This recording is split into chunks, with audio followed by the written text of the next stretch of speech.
بسم الله الرحمن الرحيم.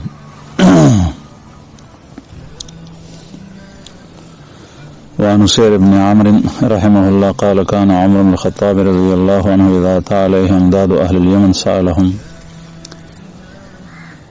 سير بن عمر نے روایت تے فرمائی چې حضرت عمر رضی الله عنه امیر المؤمنین چې کله به هغه څخه قافلې د یمن د خوا نه رالې سألهم بیا به هغوی نه تپوس کولو افیکم اویس بن عامر، آیا پتا شو کہ اویس بن عامر شتا؟ حتی اتا علی اویس رضی اللہ عنہ، تردی چې یو ځل دغسې قافله راغله او په هغې کې اویس بن عامر چې اویس قرني باندې مشهور دی هغه پکې موجود و.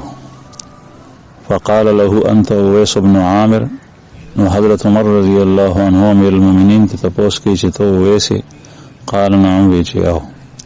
قال من مراد ثم من قرن، بیت تپوسو که چې د مراد قبیلی سره ستا تعلق ته او بیا د مراد قبیلی شاخ قرن سره ستا تعلق ته؟ قال نعم، وی چې او.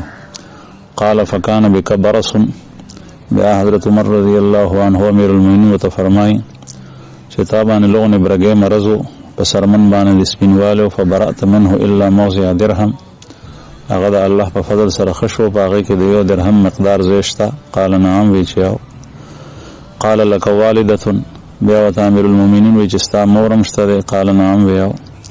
قال سمعت رسول الله صلی الله علیه وسلم یقول، چې دا ټولې نښې پتې تپوسونه ته یې وکړل، هغه ټیک ټیک جواب ورکړو، نو بیا ورته امیر المؤمنین حضرت عمر رضی الله عنه فرمایي وی ما د رسول الله صلی الله علیه وسلم نه اورېدلي یقول، هغوی فرمایل یأتی علیکم اویس بن عامر مع امداد اهل الیمن من مراد، چې تاسو څخه به اویس نومې کس راځي د اهل یمن د قافلو سره، من مراد د تعلق به د مراد قبیلې سره وي، ثم من قرن، او بیا به د مراد قبیلې یو شاخ ته څانګه د قرن سره به تعلق وي.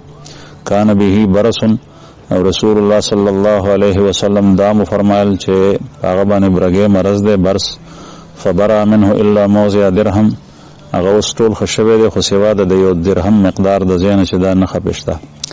او بیا یې وفرمایل له والدة هو بها بر، او بیا یې وفرمایل چې د هغه والده ده او مور ده او دی د خپلې مور سره ډېر احسان کوي او ډېره ښېګړه ورسره کوي.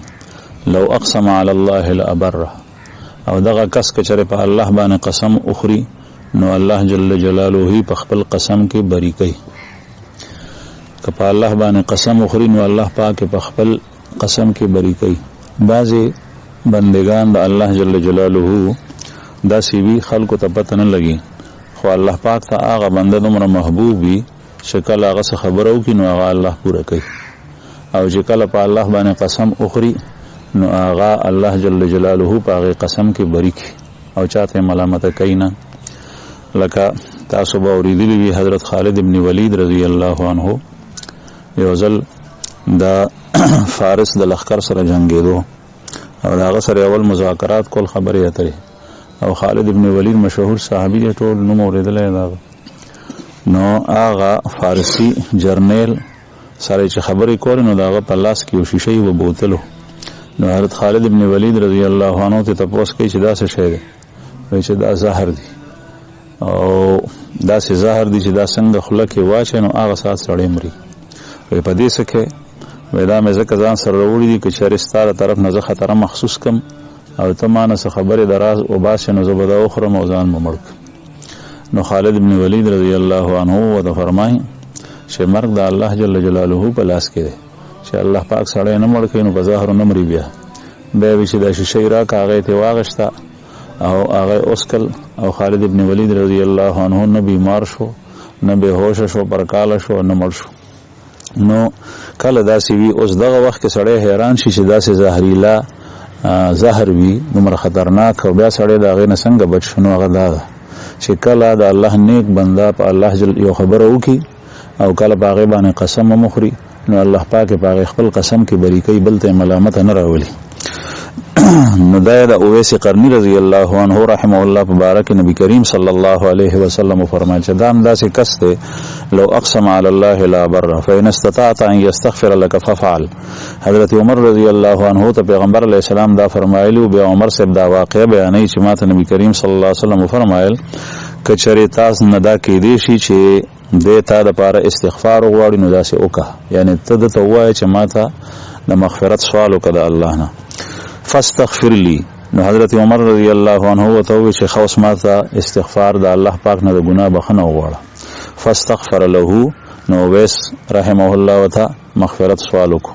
تاسو اندازه ولګوي چې حضرت عمر رضی الله عنه په دې امت کې د ټول نه افضل ترین شخصیت ابوبکر دی، به ورپسې دویم نمبر عمر دی، لیکن هغه هم خپل ځان د مغفرت قابل ګڼي. کله کله مونږه شرط موز نه کوو چې چرته یو موضوع کو نو بیا وایو چې کېدای شي په ما باندې وحی راشي د الله د طرف نه، نو حالانکه په نورو ګناهونو کې ټول ککړ وي. او دا حضرات خلفا صحابه کرام دا داسې عجیبه خلکو چې سره د دې چې د الله جل شانه احکام پوره ادا کول بیا به په خپل ځان شک کېدو. دغه عمر رضی الله عنه به کله کله په ځان باندې شک کولو چې چرته منافق نه، حالانکه د الله جل شانه ته څومره محبوب. نو به هر حال د انسان د ایمان تقاضا ده چې خپل ځان ته نسبت داسې نه کوي چې زه بریم او زه به جنت ته ځم. د الله جل جلاله نه بیا میره کوي سره د نیکو اعمالو. نو ورته وایي چې ما ته بخښنه وغواړه. نو اویس رضی الله عنه ورته بخښنه وغوښته. فقال له عمر أين تريد. بیا امیر المؤمنین ته تپوس کوي چې چرته روانې؟ قال الکوفه. وی کوفی ته ځم، په مدینه منوره قافلې سره تیرېدو. قال الا اكتب لك الى عاملها. بیا وته امیر المؤمنین فرمایل چې د کوفه عامل ته زه خط اونې لیکم ستا لپاره، یعنی چې تاسو سره خیر ښېګړه وکړي، تا ته هدایا او تحایف درکړي، تا ته ښځې درکړي. قال اكون في غبراء الناس احب الي. وته فرمایل چې زه په داسې خلکو کې چې ټول نورسته څوک پاتې وي نو دا ما ته ډېره زیاته محبوب ده چې ګمنام وخت تېروم دا راته ښه ښکارېږي. فلما كان من العام المقبل، چې کله را روان کال شو، بیا حج رجل من اشرافهم. نو د یمن په خلکو کې یو معزز سړی حج ته رالو. فواف عمر. هغه د حضرت عمر رضی الله عنه سره ملاقات شو. فسأله عن اویس. امیر المؤمنین ته بیا تاسو کو چې تاسو کو اویس نومې کس ته هغه څنګه دی؟ فقال ترکته رث البيت قليل المتاع. هغه وته وی چې ما په داسې حال کې پرې خو یې نه چې راتلم دغه حالت داو چې کور یې داسې ګډ وډ غونې او کمزورې کور یې دی، قلیل المتاع او مال متاع وسره ډیر کم دی. قال سمعت رسول الله صلی الله علیه وسلم یقول. بیا حضرت عمر رضی الله عنه او ماغه کیسه دې سړی ته وکا چې ما د رسول الله صلی الله علیه وسلم نو اوریدلی. یاتی علیکم اویس بن عامر مع امداد من اهل اليمن من مراد ثم من قرن كان به برص فبرأ منه الا موضع درهم له والده هو بها بر لو اقسم على الله لا بر. چې ما ته پیغمبر علیه الصلاۃ والسلام د اویس مبارک دا د نخې پتی را کړی وي او به فرمایلی چې رستا وسرسی وغنه د مغفرت دعا طلب کول شي نو غواړي. فاتا اویس. نو دغه سړی چې واورید نو دی لاړو حضرت اویس رحمه الله څخه. فقال استغفر لي. هغه ته وی چې ما ته بخنه وغواړه. قال انت احدث عهدا بسفر صالح. نو حضرت اویس ته تپوس کوي چې تا زما په خیال باندې اوس نوې سفر کړي او ښه سفر نه راغلی. فاستغفر لي. نو ته ما ته دعا وغواړه ځکه چې د مسافر دعا قبلېږي. قال لقيت عمر.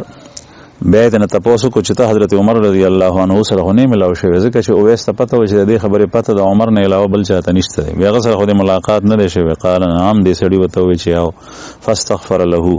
نو حضرت اویس رحمه الله دته د مغفرت دعا وکا. ففتن له الناس. بیا خلکو ته پته ولګي د فن طلق علی وجهه. نو دې داسې طرف ته لاړو چې بیا ځان پټ کو. بیا خلک مې وستنګي. بهر حال دا مقام حضرت اویس رضی الله عنه ته الله جل جلاله ور کړو په سبانه د مور په خدمت باندې. د مور خدمت ډیر زیات کولو. د رسول الله صلی الله علیه وسلم په زمانه کې مسلمان شوی دی، لیکن پیغمبر علیه السلام یې نو لیدل او دومره مشتاق د نبی کریم صلی الله علیه وسلم د زیارت چې د یمن نه خط لیکلو چې سیب د مسلمان شوی او زستا ملاقات کول غواړم، تاسو زیارت کول غواړم، خو زوایا مور د بل مې په کور کې څوک نشته او دا غي مور خدمت زکوم. نو چې زه درشم نو امور مې یوازې پاتې کېږي. نو ما تاسو څه ارشاد دې څه حکم دی؟ نو نبی کریم صلی الله علیه وسلم وته فرمایل چې ته د مور خدمت کو، مور سره پاتې شه. نو د مور سره پاتې شو. نو رسول الله صلی الله علیه وسلم په دغه زمانہ کې بیا وفات شو. او د رسول الله صلی الله علیه وسلم سره د محبت چې کله د پیغمبر علیه السلام په جنگ احد کې غاښ مبارک مات شو نو د خپل غاښ ځان ته مات کړو او بیا چې کوم دی نو یو نو مات کړی بلکې وی کې دی چې دا غاښ نه دا بل وي نو بلې مات کو بیا بل مات کو د نبی کریم صلی الله علیه وسلم سره د محبت د وجنه نو یو طرف ته د الله د رسول سره دومره مینا او بل طرف ته د مور خدمت الله پاک دې مقام ته رسول چې د حضرت عمر رضی الله عنه غونې شخصیت ته دعا وغوړي